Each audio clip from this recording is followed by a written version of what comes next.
Welcome to We Can Be. I'm Megan Andros, the Senior Program Officer for Veterans at the Heinz Endowments.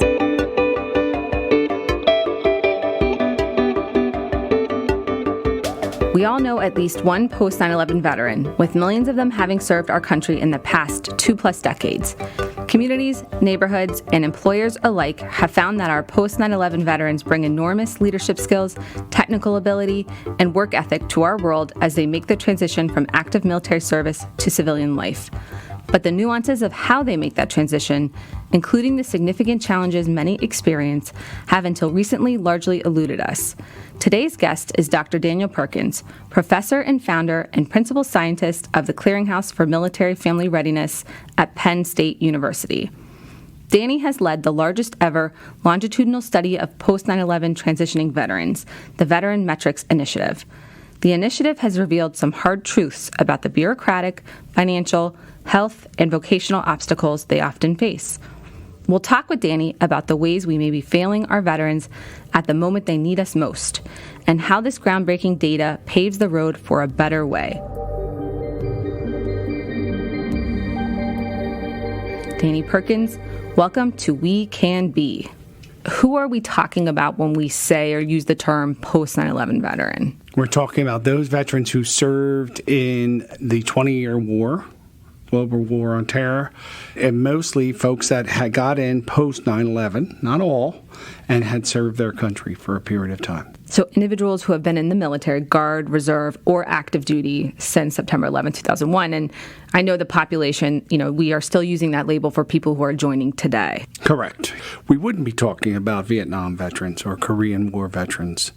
We would be talking about people like yourselves. You served the military, and you did that post 9/11, and for you, in the global war on terror. Sure, I am very personally understand what transition feels like. You led the Veterans Metrics Initiative, the largest ever longitudinal study of post 9/11 transitioning veterans. Your team conducted surveys of veterans at 6-month intervals over a 3-year period to monitor changes in their overall well-being. One finding that stands out is that only 34% of veterans were deemed successful in their transition from military to civilian life at the 2.5-year mark. For many of us, that statistic is alarming. Can you outline how you identified this number? What we did was we looked at 5 domains. We looked at the domain of employment, the domain of mental health, physical health, financial, and social relations. And what we did in each of those was we pulled out some criteria. What is successful and what is not?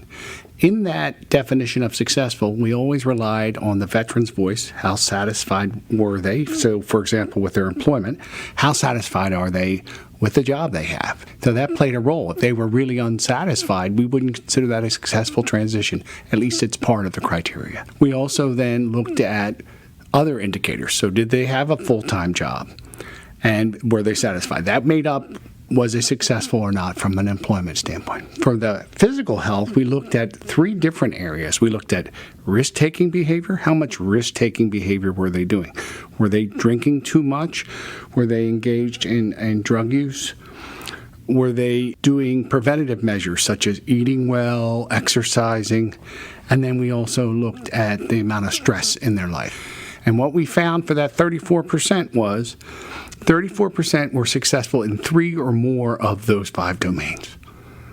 Not what we would want, I think. I think we'd want that number to be much more like 60 or 70%. And is the sample, the 10,000, representative of the population, meaning Guard and Reserve, the number of women? How did you account for that? Most of the time when people hear about research, we automatically think it's representative, which is really not a good decision on our part, because most of the time it isn't. In this study, what we were able to do, since we knew the population of folks transitioning out, we could take the data, and what we did was apply weights to the data so we can talk about what does it mean for the population of transitioning veterans. So we're talking about post 9/11 veterans. We definitely have weighted data for both gender and race and understanding each of those veterans in their capacity. And rank here matters because, when you're talking about officers versus enlisted, oftentimes that means, not always, but means a college degree, which you would assume really impacts a person's transition rate. Right. So one of the weights, and one of the covariates we call to weight was pay grade or rank. So we were able to sort of control for that difference. You have dug through and analyzed so much data that you gathered from this study. What findings have really stood out to you or maybe even shocked you? That the military is really an avenue to change your life trajectory in a positive way. So what we find is as veterans transition out of the military, most of them, from an educational standpoint, are much better off than their same age mates that did not engage with the military. Whether they get a degree before they get out, and quite a few do, or they then use the post 9/11 GI Bill to pay for them getting a degree after they get out. We have seen that they are about 2.5 times more likely to have higher education, post-secondary education, than their civilian peers of the same age. And then the other, maybe turning it to the negative side, and we talked about that number, the number of folks that struggle. And I think it's easy to think of a veteran as a monolithic kind of entity when actually they're not. Obviously, they're very different. And what we also need to think about is they may struggle in one or two areas and be doing well in other areas, but over time you start seeing those cracks widen.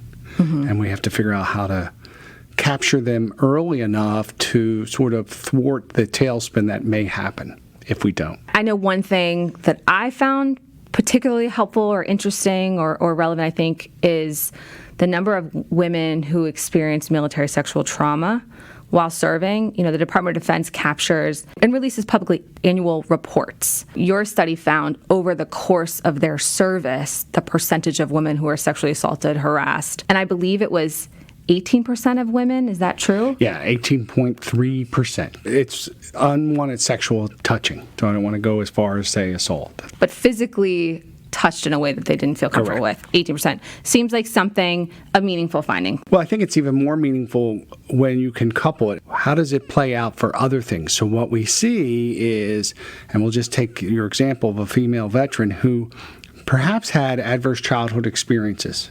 And what we learned in our study is if she had 3 or more of those, as well as had a military sexual trauma, she's 9 times more likely to be thinking about taking her own life, to be reporting anxiety or depression symptoms, to be reporting PTSD.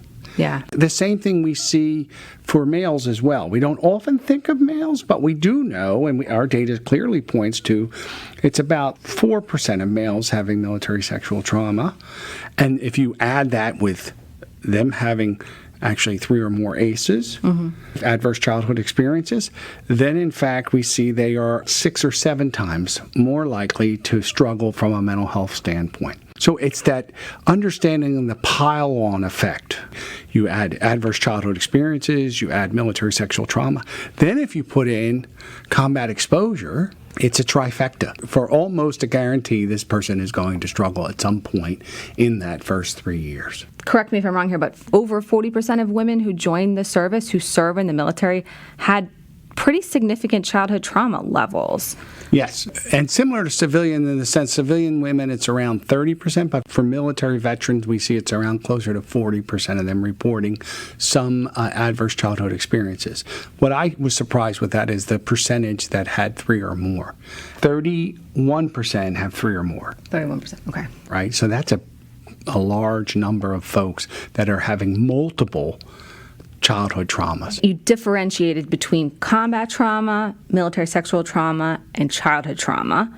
I have for years been concerned that when we talk about veterans and mental health, we go to it's a combat trauma issue as the default. And what your study, I think, really showed is that's not the case. And the nuances between childhood, combat, sexual trauma matter in someone's transition. Exactly. And in fact, when you think about it, if we look at any of them by themselves, their impact is not nearly as great as everyone assigns to it. It's really when you start getting a pile-on effect. You put 2 together and it becomes a lot of weight for an individual to carry around. So for ACEs, we see if you're below 3, actually it has a stealing effect. It actually stealing meaning hardening effect. The individual learns how to be resilient, how to bounce back and be stronger from that experience. It's when there's too much, right? There's just this pile on that it's very hard for an individual, because individuals are all different, right? So some individuals can take more pain than others. Sure. And same thing is true for trauma. Some individuals can take more trauma, but all of us have a breaking point, right? And so what we're seeing when you start looking at, well, how do these things come together, that we get to breaking points for individuals. A clear policy issue for me. Why are we not screening? Why is the Department of Defense not screening for adverse childhood experiences? I think there'd be a lot of pushback to screen during the recruiting process, but what about when someone shows up at their first duty station? As someone who served in the military, that affects a person's ability to successfully serve in the military, and it affects their ability to successfully transition. And knowing that up front, providing that person resources likely would make them a better soldier and a better civilian once they leave, and just doesn't seem to be happening. Right. And I think it may be due to cost. I mean, we have to think about it. Sure. If we ask these questions and we find that 31% of our female soldiers are reporting 3 or more ACEs, we really are obligated to provide some kind of preventative support for those individuals, because we know already that there's a magical number with 3. That's a lot, right? And so it's really important for us to do that.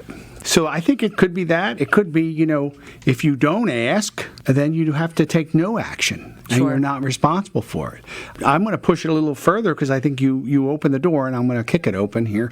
I think at the very least, before a person transitions out the military, we should be screening to understand what kind of preventative services are required to ensure that an individual has the best foot forward to succeed, and take that number of successful veterans from 34% up to 70 to 80%. Why do you think the Departments of Defense or Veterans Affairs have not funded or completed a study similar to the Veterans Metrics Initiative study? Yeah, I'm not sure why they haven't. They've done the VA has done some fantastic research to understand the population they're serving to a degree, but most of the time their research is on individuals that interact with them, which we know is much less than 50% of veterans are interacting with the VA. Sure. One of the biggest limitations of the study we're talking about today is one of our funders was not the DoD. They did not want to play, and we have not been able to take our data, 3 years of post-military service data on individuals, and link it to their data from their military service, which if we did that, we might be able to better understand some of the challenges of that transition by understanding what they're coming out with to some degree. Yeah. And we're not doing that. And so I don't know exactly why they're not. I think your point's well taken. I mean, again, if you ask, you might be obligated to do something. If you don't ask, you get to claim ignorance, I guess. The Armed Services Committees and the Department of Defense has oversight over the transition process, not the Veterans Affairs Committees and the VA, which for them not to be participating in the study further emphasizes that the structure is problematic, and that that's another policy issue. Should oversight of transition shift from the Armed Services Committees to the Veteran Affairs Committees? Or should it be a third? Should it be some kind in their interim that helps the warm handoff? Because what we see is they're not a warm handoff. Yeah. All right. There's this transfer of data at some point, but it's not done in any way that I would say that you can have some learnings that go on. The other thing is, why wouldn't the DoD want to know? They're having trouble recruiting right now, tremendous trouble. Well, part of that reason could be when we look at folks who have transitioned out, they're not taken care of the way we would want them to be. And so why would I go into something knowing that at the back end, it isn't the kind of support I was expecting? So I think there is a call to action for them to think through, well, should we step up our game here and figure out how to do that? It became really clear to me in this study that we do not have a system of transition. We have a series of one-off programs, and agencies, I think there are literally 8 or 9 federal agencies that operate transition programs across the government that are not talking to each other. Oh, I think it's worse than that. Before 9/11, we have roughly around 4,000 programs that are designed to support veterans. Not necessarily government, often nonprofits, but also many of them receiving funding from government, whether it be state government, local government, or federal, right? Then we get post 9/11, and now we're at about 40,000. That's a pretty large growth. And the worst part from my perspective on that growth is there's no collaboration. As far as I can tell, no ongoing way to learn from mistakes, to learn from successes. We're not evaluating it in any systematic way, and we're certainly not communicating what we find out. There's really a need to think through how do we begin to capture that. We were able to, in this study, begin to evaluate not programs, but program components, what matters within an employment program. Well, we find, for example, if you're doing resume writing, don't do it in a classroom. It doesn't really make a big difference. But attach it with a mentor or a coach, and you're increasing the likelihood that a person's going to find a job within 6 months 3 times. You're increasing the likelihood about 2.5 times they're going to go ahead and get a promotion within 6 months. So we do know some things that work, but that was done with this study and nowhere else. So very few, I would say, and it's an estimate here, but I would say less than 20 of the programs that we look at have done any rigorous evaluation. Wow, that's not good. I just want to say if anybody from the Departments of Defense or Veterans Affairs are listening, we believe strongly that the unsuccessful transition of service members is affecting recruiting. You should call Dr. Danny Perkins. He can help. We know that currently when we look at Americans who are of the age that they could choose to consider joining the military, we know that only 9% of them are considering that. Sure. And I think it's a huge issue that we're going to face on a volunteer force. And if we don't want to have to go back to a draft, I think we need to start thinking through what are the reasons why. Which is an entirely separate podcast. It certainly is. I feel like it's a worthy conversation to be having, definitely, as things appear to be getting less stable around the world versus more stable. One other important thing that came out of the study is that it was really clear the different demographic groups, so the military is one of the most diverse, if not the most diverse organization in our country. It very clearly showed which groups of veterans were doing well and which ones were not. And the gaps were significant. Can you talk a little bit about that? What our data showed is if you were a minority or if you were a female, you were much more likely to struggle with the transition and to not engage with the supports available to you. Women were much less likely to be successful in the transition across the 5 domains than males. And then if you look at the race and gender, that just complicates things more. So we find that African American females struggling mightily, more so than African American males. And then we see that same thing's true for Hispanic females. So these things play out in different ways. Why aren't we seeing this and figuring out, okay, we know we have to figure out ways to engage them sooner, and we know they're going to not necessarily be the first to engage, so we need to come up with ways to recruit them into these support programs and efforts if we're going to be successful. The current transition assistance program is a one-size-fits-all program, and your findings suggest that should not be the way that the transition process is supported. Well, my finding in 20 years of implementation science says we can't expect it to work, right? Because the reality is we take 1 week, give people 1 week, we hit them with everything, and they're supposed to remember that. Well, first of all, nobody's going to remember all that, right? Instead of saying, let's do a screener, let's understand some of the challenges they might likely have, and then let's tailor those services and connect them to wherever they're moving to, hopefully to the Commonwealth of Pennsylvania, but connect them. Yeah, come here, please.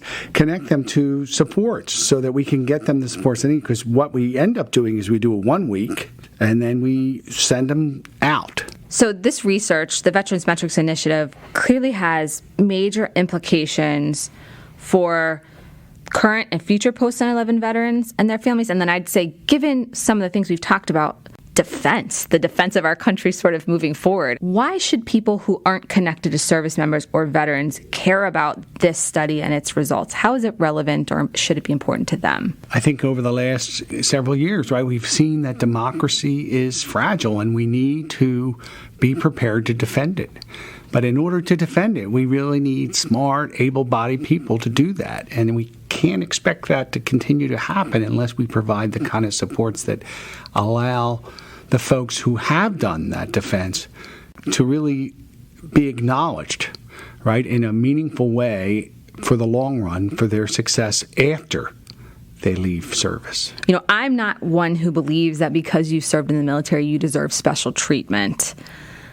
I will say, though, seeing the figure that only 34% of veterans are transitioning successfully does make me very much conclude that we're not even doing the bare minimum. And I go back to that saying that Abraham Lincoln said, the country's responsibility is to care for him who hath borne the battle. You know, we're not doing that. And I don't think we're asking for special treatment.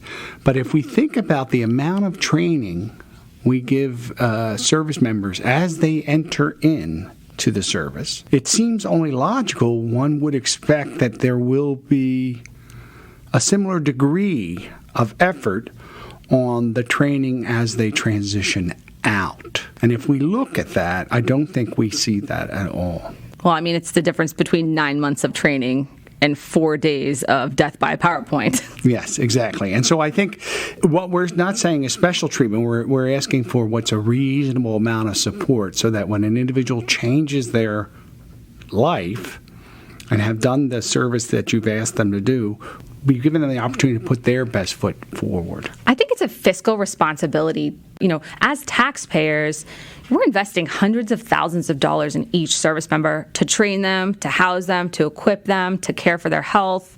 And we're letting it all go because in the transition process, I think I did the math, we're like spending $100 per person as they get out. The 200,000 people who leave the service every year, we're spending $100 to help them make that transition. Right, and they're coming back to society, and the opportunity for them to contribute, the opportunity for them to pay taxes and to further, our democracy and our ideals are there, but we need to provide them the opportunity to succeed, and I don't think we're doing that. Being in the military taught me a sense of altruism. It taught me a sense of taking pride in making things around me better. When we come home, we recognize that our communities still need us.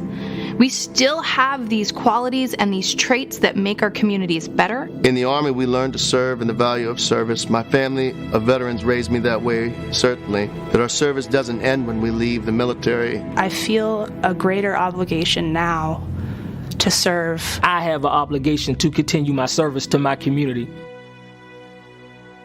You have deeper connections to the military community, though. Your father served in the military. Can you tell us about his experience and whether it connected at all to your childhood experience? My dad went into the military at age 16. He wasn't much of a school person. He didn't actually like school at all, didn't do very well at it, and his father took his life when my dad was 16. And after he had taken his life, about 2 weeks of the mourning and grieving process, my dad came back to his mom with paperwork and said, "Mom, we need to sign this so I can get back to school." When he really was bringing paperwork so he could go into the Army at age 16 and not have to wait. There's two things that we did growing up that I think it's clear part of his military training. First of all, you really weren't allowed to sleep in our house past 7 o'clock. It was pretty serious. Well, you wake up early. I do know that. Yeah. So maybe that's a carryover. And then the second thing, which I always thought was really interesting is, Memorial Day for us in our house always involved having to go to a local cemetery and clean things up. Huh. So for me, it made a lot of sense. He also credits the Army for getting him to smoke and then getting him to stop smoking. Do you talk to your dad about your work, the work you do today? A little bit. I think he doesn't really fully understand, but he appreciates it, and I think he's happy about it. I will say, if I could go back and do it all over, I think I wish I had considered serving. I didn't, but you can't go backwards on that one. Sure. So the research you've led has identified opportunities for improvements in services for our veteran community, but the coordination and connection of those services to those who need them has been a major barrier. Can you talk about sort of what you've found and what it means for veterans trying to access resources in the real world? What we know is as they're transitioning out, the DoD provides TAP, which is 4 days. And that's pretty much it, right? They transition out, and what we found when we asked the veterans within the first wave, and even at wave 6, so let's just remind everybody, wave 1 was in the first 3 months of their transition, wave 6 is about 3 years post-transition. The reasons they're not using programs, the number one reason is they're not aware of the program, they don't know how to find out about it. The number 2 reason is they don't know if they're eligible. And then the number 3 reason is they just aren't sure where to go. You need a robust navigation system that allows them to have some interaction, have some conversation, and identify, because usually they'll come in and maybe they're having an issue of maybe they're trying to find employment. But in the conversation, you find out that, they're struggling for housing or they're struggling to pay the electric. So there's usually a comorbidity of problems that a navigation system would allow you to catch early enough before it becomes a massive issue. When I first got out of the Army, the sense of purpose, the meaningfulness was gone. I went from being surrounded by people, like-minded, like experiences, to a completely opposite environment where people couldn't care less who you are. The first thing that I missed was just knowing that someone was going to look out for me and I was going to look out for them. The challenge of leaving the Marine Corps and entering civilian life is job opportunities. I found myself knocking on many doors and not having opportunities. There was no one to sort of guide you to the supports that you may need. Mainly it was, you don't want to stay in the Army? All right, well, there's the door. Everything that was meaningful about that experience is now gone. So I sat around not knowing really what the future held. Let's be honest that the transition from the service is a major life disruptor, right? You lose your housing, your health insurance, your job at the same moment when you final out, as it's called in the service, and leave the gates of your installation for the last time. You have a number of needs that you have to navigate. I think many citizens who aren't spending their time thinking about this, believe the VA has this all in hand. And to be fair to the VA, I don't think we can expect them to have it all in hand. Sure, they have a narrow mission. Right, and it's around health. Yeah. It's defined. The health is defined, usually physical and mental. Mm-hmm. But that's it. But what we know when we start looking at what impacts health are all these other social determinants, right? So how do we create a system, a way for the veteran to access all the different supports available to them? And so I think a navigation system makes sense. And by the way, if we can figure it out, it could help us in working with civilians, right? I mean, this is something that can be applied to other audiences. Definitely. We've spent a lot of time at the Endowments working on care coordination and investing in a network in Pittsburgh called PA Serves. And, I think the reality is transition is very local. Veterans are community members, and our work in PA Serve so far, we've seen the majority of people that we actually see in the network, their needs that they present with have nothing to do with their military service. We are humans, veterans are humans, and we need connections to resources. It's particularly acute during the moment of transition, though. But you bring up a really good point, and it's a point that I think people don't realize. Transition is a place where things could go wrong, or it could be a place of great opportunity. Oftentimes, if you can intervene or have a prevention effort at the transition point, we see this with, for example, middle school to high school is a perfect place to really work with young people to help them understand about alcohol and drug use. That's the time to do it. It's not in the middle of high school. It's at that transition point. And we see that transition is a place where there's an opportunity. Is there an individual story that sticks out to you about a veteran who had a really hard time accessing services as they were leaving the military? I don't know if it's an individual as much as in doing presentations and in speaking with veterans actually across the country. There's a couple of things that really jump out at me. It's amazing to me the number of veterans who wouldn't necessarily call themselves veterans. We see it much higher with females. We also see it with people of color who have served, right? They're just less likely to define themselves that way. But the other part is not wanting to get special treatment or get help. And they don't want to be a burden. They don't want to carry any stigma. But in reality, what I think we haven't created a system in place for them to take action for their own well-being, right? We haven't created a real clear pathway. An emotional celebration overnight. After a hard-fought battle on Capitol Hill, veterans and advocates, including Jon Stewart, gathered with lawmakers to toast the passage of the PACT Act. The motion is agreed to. Providing expanded health care access to veterans sick and dying from exposure to toxic burn pits. A veteran policy issue that recently made headlines was a new law that expanded VA healthcare and benefits for all generation of veterans, from Agent Orange to the 3.5 million post 9/11 veterans who were exposed to toxic chemicals from burn pits and chemical warfare during their deployments.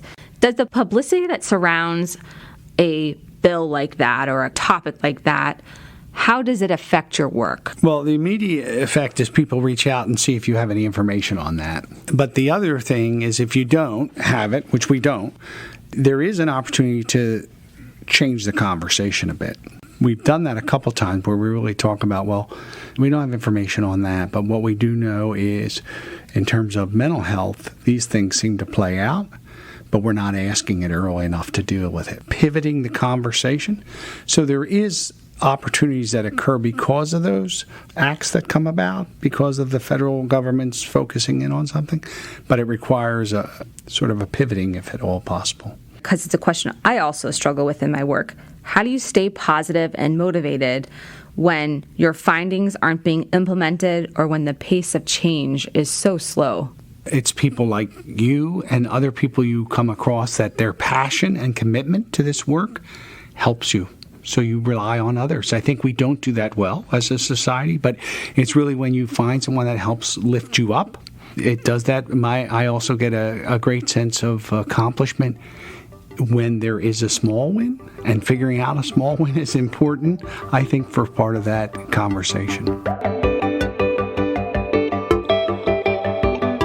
And now a question that we ask all of our guests. The name of our podcast is We Can Be.